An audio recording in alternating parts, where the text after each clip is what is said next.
3, 2, 1, power. 3, 2, 1, power. 3, 2, 1, power. 3, 2, 1, fire. Ah, shit. 3, 2, 1, power. Okay, it still hurts. Each one of those hurts. Oh. Hi, I'm Jesus.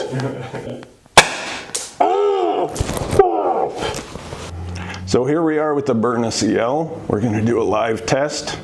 We're going to fire 5 shots, hopefully, if I can take all 5. All I'm wearing is a thin t-shirt, a thin oversized t-shirt.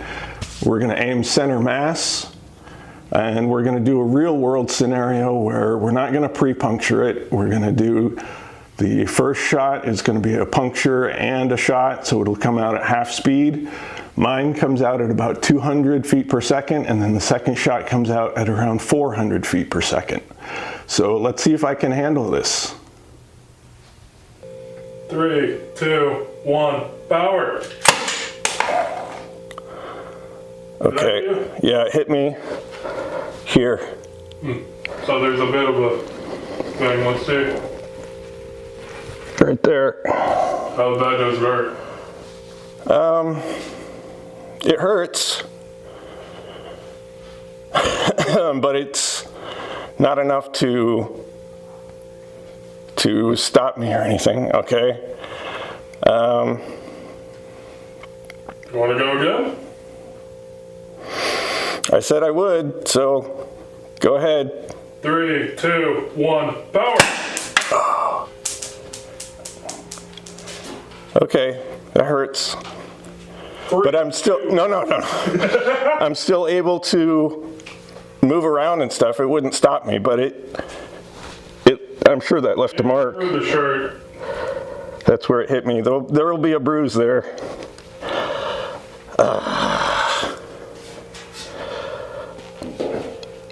I said I would take all 5 shots. Okay. 3, 2, 1, power. Oh, that was dead on center. Oh. See on the camera. Right there. I'm picking up a little bit closer. Hold on. You didn't expect me to hit on dead on, did you? It kind of it kind of hit me in the solar plexus or whatever. So the thing is, so just a commentary here, since we're recording. One shot is not going to stop somebody, but since you have multiple shots, I think, and they don't know how many shots you have, excuse me, I think the kinetics, I mean, they're coming out at around 15 joules for that second shot from what I measured before, and I'm going to do some more measuring. I'm going to use the chronograph. Oh, it did put holes in the shirt. Oh. Multiple. Yeah, put holes. Can you see that on camera?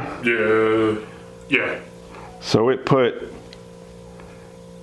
little holes in the shirt. It's just a thin t-shirt. I've been shot 3 times so far. I have 2 holes in my shirt. One there, one there. And this is the first shot at half speed. That even left a mark. These are the 2 more powerful second and third shots. Left nice little welts that are starting to get bloody. Let's keep going. 3, 2, 1, fire. Ah, shit. You hit me right in the same spot. I'm sorry. I can't help it. I'm a good shot. Why'd you do that?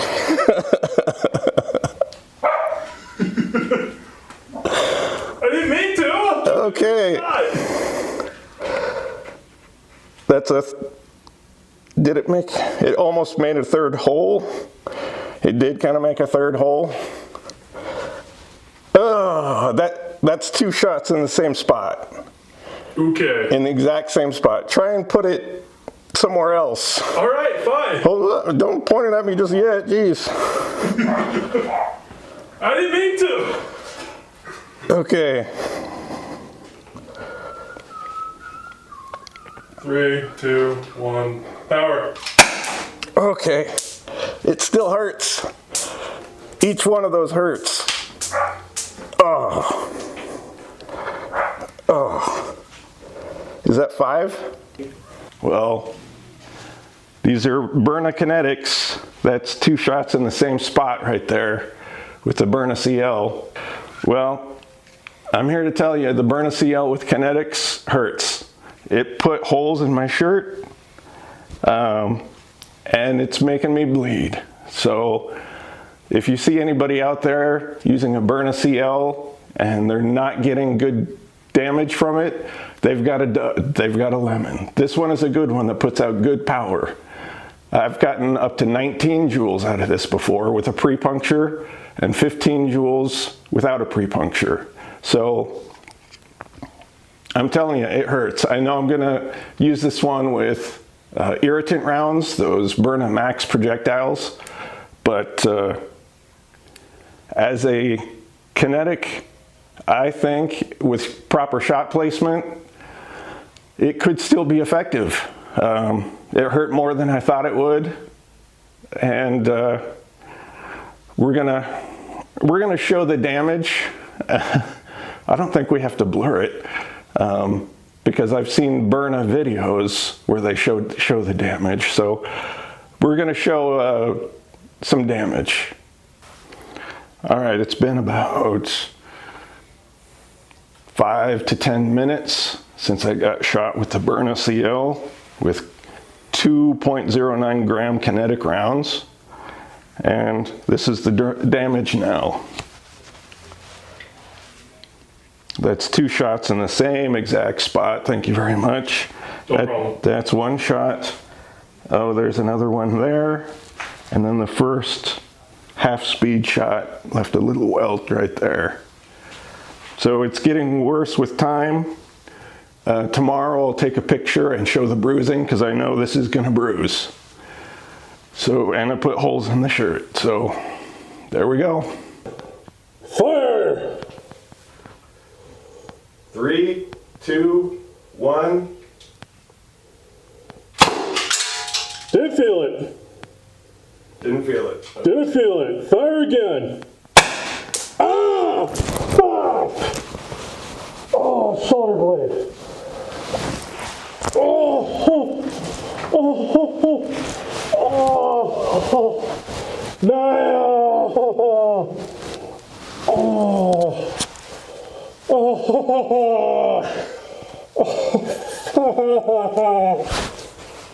Oh, it's gonna stop people for sure. Yeah. Oh, it took down a 6-foot giant.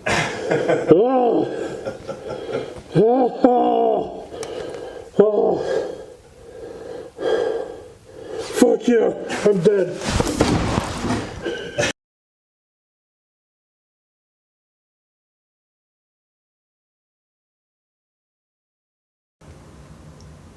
So here we are with the Byrna CL after getting shot. I still have some pain, but it's not nearly as much as when I was speaking before. And sort of in the heat of the moment, I said, I think this could be useful with kinetics still. And in the heat of the moment, or after just getting shot, I had one opinion. And it's changed a little bit, but not much since then. And I'll tell you kind of why. So we were shooting 1 shot at a time. We weren't shooting quickly. We weren't doing rapid fire the way you might have to do in the real world. So I have another test that I filmed with the chronograph in slow motion where I fire this launcher into a target trap just fairly quickly. Quick enough that I don't have to edit the slow motion. I can just show you that slow motion footage. So let's take a look at that now.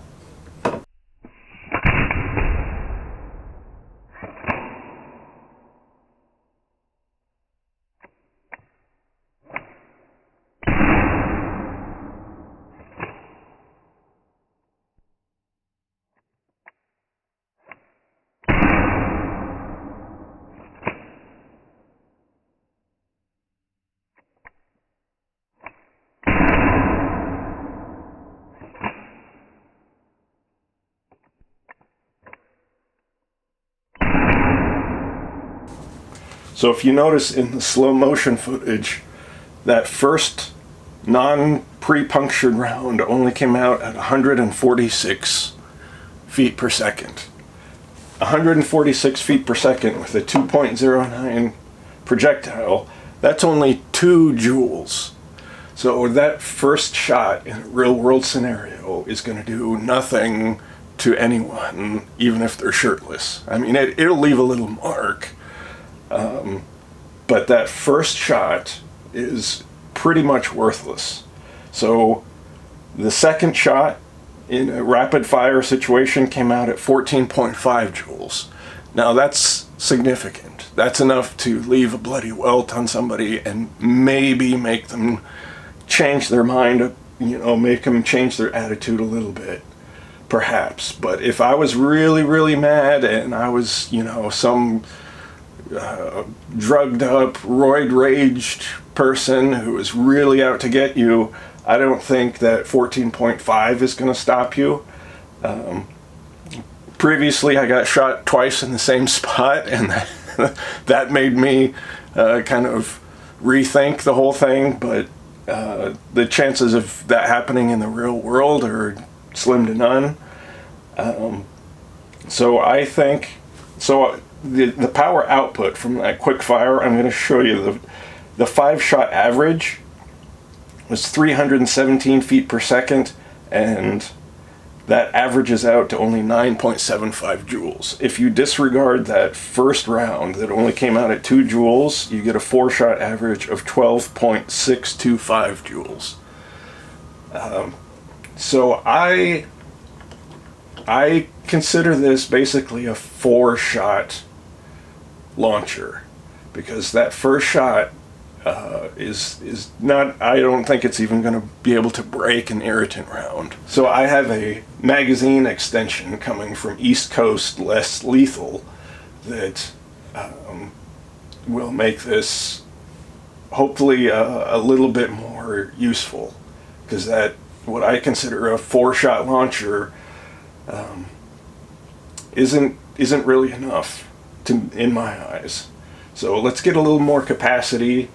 I'd love it if somebody came out with a different cap here that extended and let you put a 12-gram CO2 in there. That combined with a larger magazine would make this a fair bit more useful.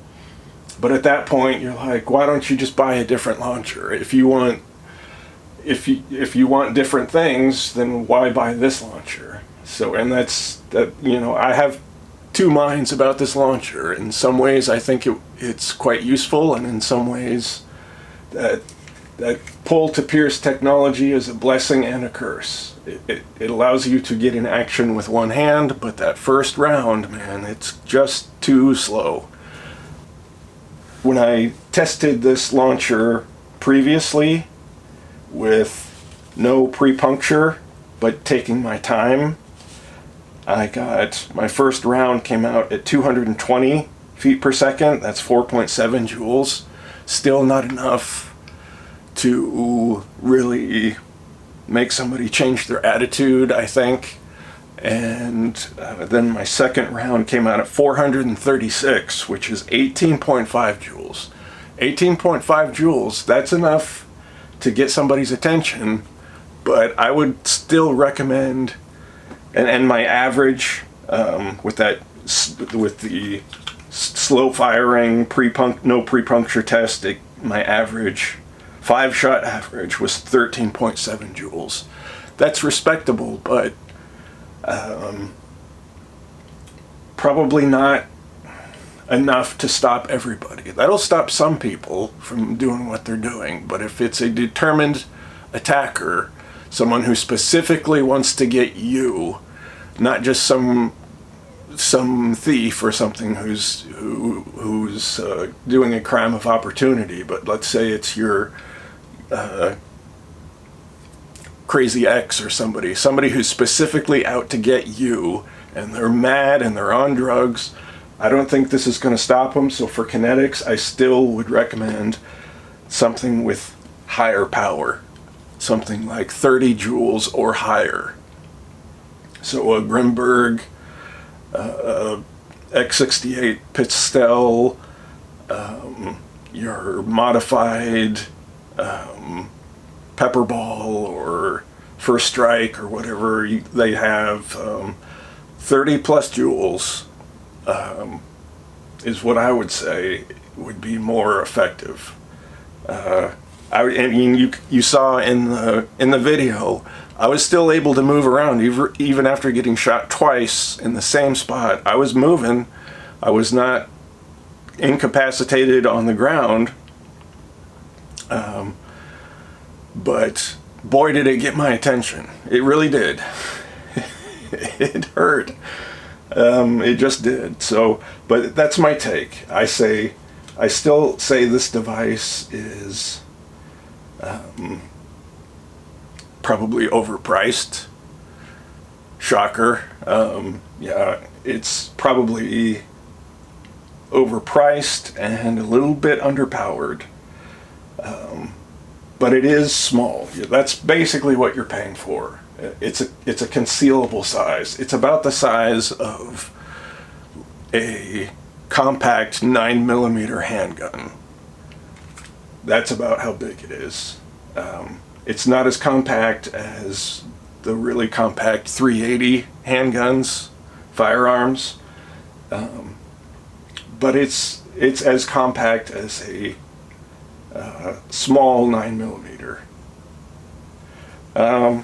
So that's my take. Is you need a little more power for kinetics to know that you're going to stop anyone.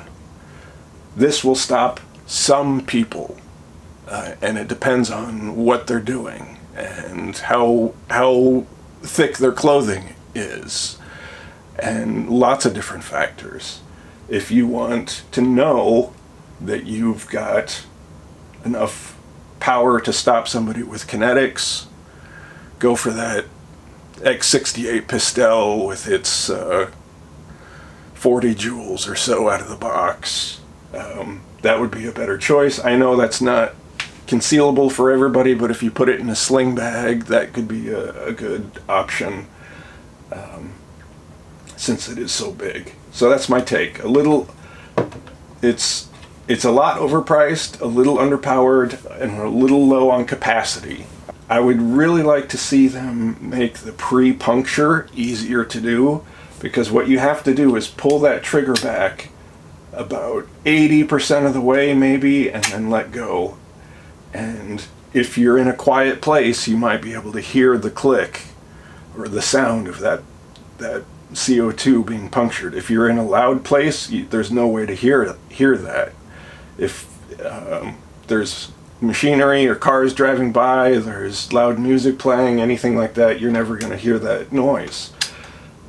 So I would like it if you could pre-puncture by just moving it halfway or something like that, and then maybe have another stop to it right about here, right before it fires, or just some way to pre-puncture that easier, because that could give you 5 powerful shots instead of 4. And that when you do pre-puncture, that, for me, on this launcher, when I tested with a pre-puncture, that first round came out screaming. 444 feet per second, 19.1 joules from those little 61 caliber, lightweight, 2.09 gram rounds, kinetic rounds from Byrna. 19 joules. That will get people's attention for sure. It still won't stop everybody, but that will stop some people. So those are my thoughts. I'm still of two minds about this launcher. I think everyone is, even people who purchased it at full price, they're probably on the fence a little bit about it. And people who haven't bought it are definitely on the fence about it, or maybe definitely on one side. They're probably saying, well, that's so expensive for what you're getting. I could buy a different launcher that's bigger, that would have higher capacity, has different features that they want. There are options out there. You don't have to buy this, but if you want a launcher this small, then you do have to buy this, because this is the only one that's as small. Even the coming, well, I guess it's already out for some people, the Grimberg Carry is not as small as this. But if you want to do kinetics, kinetic rounds, that Grimberg Carry is going to serve you much better than this. So that's my take. I'm on the fence, but yes, it hurts. It definitely hurts. All right, well, thank you for watching.